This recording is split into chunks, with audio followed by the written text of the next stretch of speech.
Die koninkryk van God staan eintlik op 3 pilare. Hierdie jaar verskeie lande verkiesings gehou, of is nog op pad om dit te hou.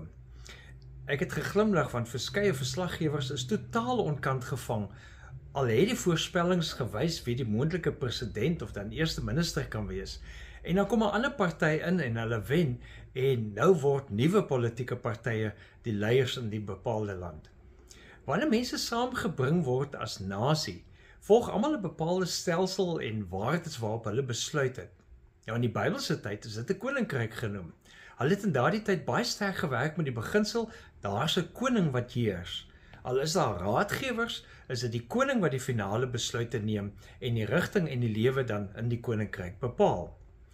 Nou wanneer ons as volgelinge van Jesus leef, dan raak die term koninkryk nogal belangrik, want dis die taal wat die Bybel gebruik rondom die Bybelse tyd van Jesus om vir ons die beginsels en die roeping en rede vir Jesus se koninkryk aan te dui. Die term koninkryk van God of dan koninkryk van die hemel word meer as 80 keer, sien ek, in die Nuwe Testament gebruik. Nou, dis die term wat dan gebruik word om aan te dui, dis die ruimte waarin God soewerein is en Jesus vir ewig regeer. Vir Jesus is dit uiters belangrik dat mense moet weet, dit gaan om God se autoriteit, om God se mag en die naleef van God se wil. Nou Paulus som dit nogal baie eenvoudig op, al is dit 'n baie diep waarheid. Hy sê in Romeine 14 vers 17, die koninkryk van God is nie 'n saak van eet en drink nie, maar van gehoorsaamheid aan God, vrede en vreugde, wat die Heilige Gees ons gee.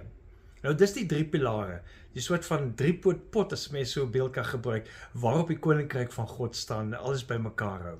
Geregtigheid wat beteken dat God ons geskik verklaar, danksy Jesus, om koninkryksburgers te wees. Daarom is ons gehoorsaam aan God.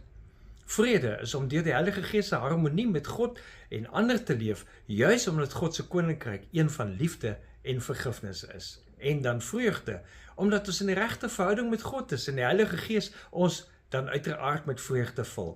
Dis 'n vreugde wat selfs bo ons slegste omstandighede kan uitstyg. So daar het jy dit.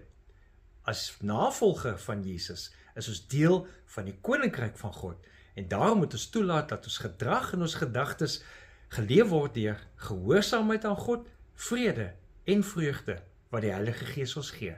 Leef geïnspireerd.